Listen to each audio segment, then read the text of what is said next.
Le CAC 40 rebondit ce lundi à la mi-journée, mais la question qu'on se pose, c'est de savoir si ce rebond, s'il est pérenne ou s'il est éphémère, s'il peut durer ou pas, et puis si ce premier séisme, cette première secousse qu'on a eu la semaine dernière, si elle peut en appeler d'autres, si finalement ce qui est pour l'instant une saine correction, c'est ce que nous disent tous les experts des marchés à juste titre, si ça peut se transformer, peut-être dégénérer en quelque chose de plus violent, pourquoi pas, osons le mot crack. On en parle avec Xavier Patrolin. Bonjour Xavier. Bonjour. Président d'Albatros Capital. On a eu Christine Lagarde, il faut toujours écouter Christine Lagarde, directrice générale du FMI, elle a du recul par rapport aux événements, elle nous dit quoi?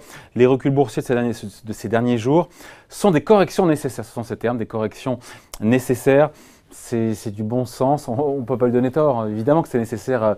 On oublie qu'on a eu un marché haussier sur quoi, 14 mois aux États-Unis qui a pris 40%. C'est ça, la hausse du marché américain linéaire a commencé, la dernière grande baisse du marché américain, c'est le Brexit. Ouais. Donc c'est juin 2016. Donc depuis juin 2016, le marché n'a connu aucune correction majeure supérieure à 1%. Donc on était sur un trend absolument incroyable, une progression hors norme, avec une volatilité très faible. Et donc je pense que Christine Lagarde est dans son registre. Elle sait globalement... Mais ça ne l'inquiète pas. Elle dit ces fluctuations de marché ne m'inquiètent pas. Parce qu'elle rappelle, ce que rappellent tous les professionnels des marchés et de la gestion, c'est voilà, les fondamentaux, et vous les connaissez, ils sont solides, la croissance 4%, nous rappelle le FMI, bien répartie dans le monde cette année, des bénéfices qui sont attendus encore en croissance. On a eu l'indice ISM manufacturier aux États-Unis, il est au plus haut depuis 2005, on est proche des 60. Il n'y a pas de signe de récession, en tout cas pour l'instant, aux États-Unis. Donc, son idée, à mon avis, c'est de se dire que ces fondamentaux économiques qui sont solides, ça doit jouer comme une force de rappel pour les marchés. Oui, c'est vrai. Il y a deux et on n'est pas en 2008 là. Hein. Non, on n'est pas en 2008. Il y a deux composantes globalement en faisant très court sur les marchés actions. Il y a ce qu'on appelle les ratios de valorisation et les agrégats. Faisons court, il y a les price earnings, les multiples de bénéfices et les bénéfices. Tout le monde s'accorde à dire que globalement les multiples de bénéfices, les PE, sont élevés. Ouais. Donc ne peuvent plus vraiment progresser et peuvent probablement baisser. Et c'est ce qui s'est passé au fond la semaine dernière de manière très marquée. Par contre, là, la grande différence avec 2008, c'est que les bénéfices vont constituer un facteur de soutien. Mais attention sur la croissance économique mondiale. Elle est synchronisée. C'est un fait sans précédent sur les 10-15 dernières années. Tant mieux.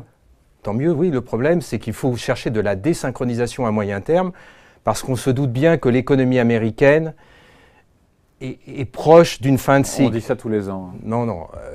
Peut-être, mais moi, manifestement, Donald Trump cherche à pousser le cycle un peu plus loin encore. Et le fait de vouloir pousser le cycle un peu plus loin est un facteur d'instabilité en termes notamment sur ce qu'on appelle le policy mix, c'est-à-dire l'équilibre entre la politique monétaire et la politique budgétaire. Et donc, les inquiétudes reviennent très rapidement. C'est ce qui s'est passé, au fond, en quelques jours la semaine dernière. Un chiffre sur les hausses de salaire aux États-Unis, d'un seul coup, fait craindre... Qui demande confirmation, d'ailleurs. Qui demande confirmation, d'où l'importance probablement du CPI de mercredi prochain, du chiffre de l'inflation aux États-Unis mercredi prochain, puis des chiffres de la production qui sont tout aussi importants, puisque les chiffres de la production, c'est ce qui est en amont des chiffres de l'indice des prix de la consommation. Et donc, il y a une crainte d'une réaction, d'une surréaction au fond des banques centrales. Et les banques centrales ont joué absolument un rôle majeur.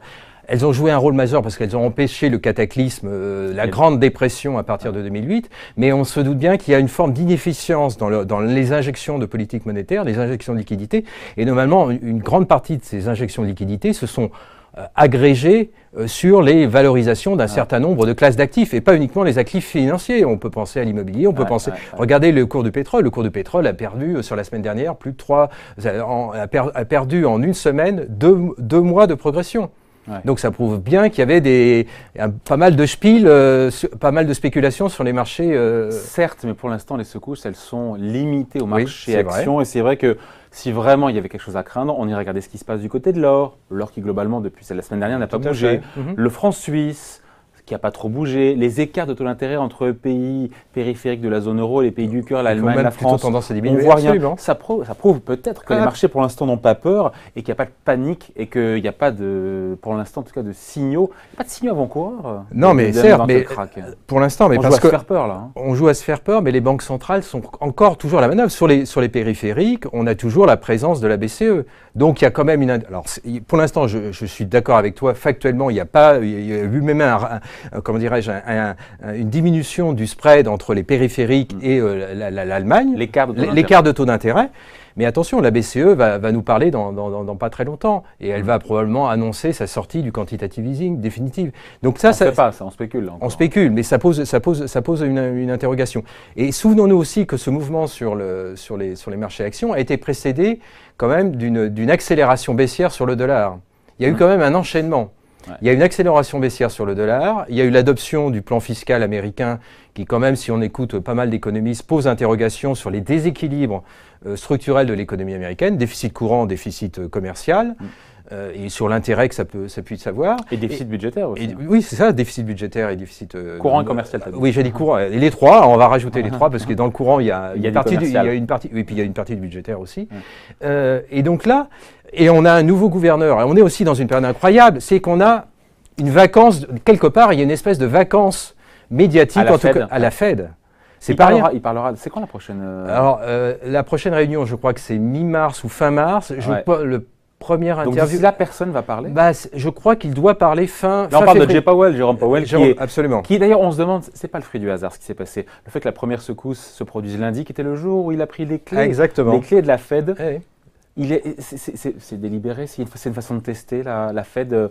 En version. En tout cas, c'est une inquiétude du marché parce que non seulement on change le responsable de la Fédérale Réserve, mais on change quatre des représentants du Conseil des gouverneurs de la Fédérale. Il y a 4 gouverneurs nouveaux. Donc ça veut dire que le consensus qui présidait jusqu'au départ de Janet Yellen, va être beaucoup plus dur il y a une interrogation du marché sur la construction du consensus, sur le diagnostic de la conjoncture américaine et l'adéquation de la politique monétaire par rapport au stimulus fiscal de Donald Trump. Et donc là on cumule tous les risques.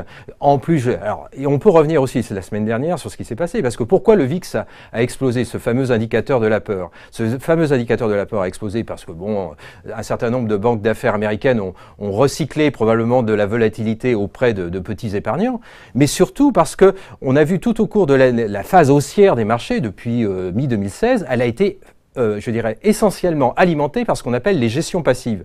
Les gestions passives, c'est tous ces ETF, toutes ces gestions indicielles, et qui ont bénéficié d'ailleurs à des grands marqueurs de cette gestion passive, ce sont les GAFA, les Google, Amazon et tout ça. Quel rapport entre la volatilité, les ETF, les GAFA? Justement, il faut essayer de parce que c'est une gestion automatique. Au fond, le marché nord-américain principalement, était intimement persuadé, si j'ose dire, qu'il était rentré durablement sur un blue sky scénario, une tendance haussière, et donc vous avez réduit l'homogénéité du marché. Au fond, il y a l'hétérogénéité du marché. Il n'y a plus qu'une forme d'intervention d'investisseurs structurels sur le marché, qui étaient ces gestions indicielles. Et donc c'est pas rien, parce que ces gestions indicielles, lorsqu'elles se débouclent, elles n'ont pas de contrepartie. Donc on a eu un phénomène d'aspiration à la hausse par cet avènement de ce qu'on appelle les gestions indicielles. Alors tous les commentateurs, y compris les régulateurs reprenaient, y compris la SEC américaine, s'exprimaient là-dessus en disant qu'ils étaient très inquiets sur ce déséquilibrage. C'est un peu complexe, mais il y a trop de gestion passive, il y a trop de gestion indicielle. Probablement. En termes de poids. Mais en même temps, c'est pas méchant, c'est pas du subprime, ces machins-là. Non, certes, mais ça donne qui reflètent la hausse des marchés. Mais ça donne les mouvements de saut qu'on a connus la semaine dernière. En cas de panique. Et vous avez vu, ils vendent directement le marché. Tu as pu constater, toi qui animes une émission en fin de soirée, tu as pu constater que les fins de soirée sur le marché nord-américain, il y avait toujours une accélération baissière. Pourquoi? Parce que les ETF se débouclaient sur la dernière heure. Donc la Banque centrale américaine, elle est sous pression parce que il y a ce risque qu'elle soit vraiment, là encore, est-ce qu'on ne joue pas à se faire peur, qu'elle soit en retard sur le cycle d'inflation, qu'elle doit monter ses taux d'intérêt plus rapidement que ce qui est attendu, à savoir 3 hausses de taux sur 2018. C'est ça, la peur, c'est la peur de l'erreur de politique monétaire parce qu'il débarque. Et que c'est un nouveau président, on lui souhaite bonne chance, mais il a peu d'expérience. Oui, il y a ça, il y a au fond le cycle d'inflation et surtout l'impact de la stimulation fiscale, la combinaison des deux, dans ce que moi je considérais être une fin de cycle sur l'économie américaine, est très explosif pour le coup. Il y a un risque majeur d'erreur de diagnostic ou de surréaction parce que on cherche à contrebalancer. Donc c'est pour ça qu'il faut bien regarder. Alors pour l'instant, il y a des messages, tu l'as dit, positifs. On a une stabilisation relative du dollar contre l'euro. Donc ça c'est le dollar, l'or, le franc suisse. Voilà. Etc. On a quand même. Il n'y a aucun signe avant-coureur honnêtement d'un krach imminent. Il faut dire ce qui est. Cette correction, on l'attendait. Elle a été plus violente et plus rapide, concentrée. Ça ne veut pas dire qu'il n'y aura pas d'autres répliques, mais il n'y a rien qui nous dit que ça va dégénérer. Pour l'instant, il n'y a rien qui nous dit Et puis la force de rappel, ça reste les fondamentaux qui, c'est vrai, sont solides. Mais méfions-nous, parce que la volatilité, c'est un objet très particulier. C'est pas cet obscur objet du désir, mais c'est quelque chose de très particulier. Et c'est pas sans conséquence sur toute une série, la sensibilité de beaucoup d'investisseurs institutionnels, financiers, sur le profil de risque. Parce que beaucoup de gens vont raisonner dans ce qu'on appelle, on ne va pas rentrer trop dans les termes, dans le ratio de Sharpe. C'est-à-dire le rendement divisé par la charge de risque. Et donc là, facialement, les marchés actions sont devenus moins attractifs parce que globalement, tout le monde s'accorde à dire que le régime de volatilité des marchés, en tout cas des marchés actions, est durablement plus élevé. Oui, c'est ça. Ça c'est une certitude aujourd'hui. La volatilité donc, ça basse, veut dire, les petites séances à moins 2, 0,2, voilà. 0,3, on peut dire que c'est derrière nous. Voilà. Ça. Probablement, jusqu'à ce qu'on retombe dans au fond, dans une phase de stagnation. On n'y est pas encore. Hein. Donc oui, ça c'est probablement derrière nous. Surtout qu'il y a du débouclement à venir, parce que derrière ce régime de volatilité faible qui a prévalu pendant plusieurs années, on peut se douter qu'il y a toute une série de produits, de comportements financiers qui ont été construits et que ces comportements financiers vont se déboucler. Et c'est ce qu'on a commencé à voir auprès des particuliers américains, mais c'est ce qu'on va sans doute continuer à voir auprès d'investisseurs institutionnels de très grande taille. Bon, on finit là-dessus. Mon sentiment quand même, c'est que si les marchés sont comme ça inquiets, anxieux, c'est parce qu'ils sont sûrement en train de réaliser que maintenant, pour de vrai, on sort de cette période de l'argent pas cher, de l'argent facile, et que cette transition vers une normalisation des taux d'intérêt qui sont cohérents par rapport à l'activité économique, par rapport à l'inflation, et bien voilà, on est dans cet entre-deux.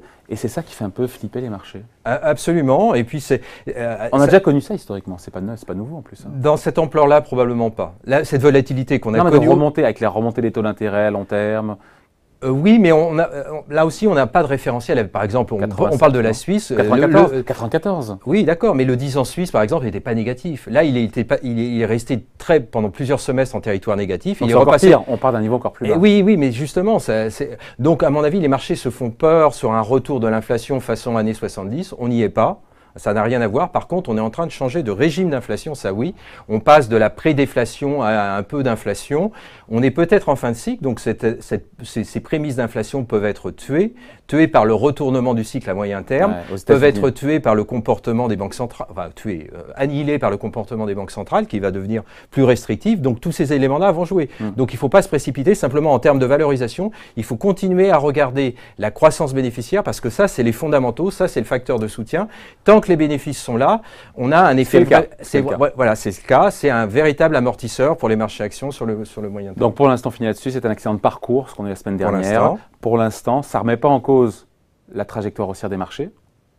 Ça la mineur. Au fond, on va passer en taux ondulé. On était sur une droite rectiligne sans volatilité, avec très peu. Là, on a une droite qui est sans doute une taux ondulée pentue ou plate. Beaucoup moins pentue, pas plate, mais et avec une oscillation. Et cette oscillation correspond au facteur d'incertitude qui se présente sur le moyen terme, à la fois sur le comportement des banques centrales, sur l'inflation, inflation ou pas inflation. Quel est son régime? Beaucoup d'incertitude. Et puis l'impact de la politique budgétaire américaine, qui est quand même une source à moyen terme de déséquilibre. Absolument. Merci pour cette explication. Xavier Patrolin, donc président d'Albatros Capital. Merci.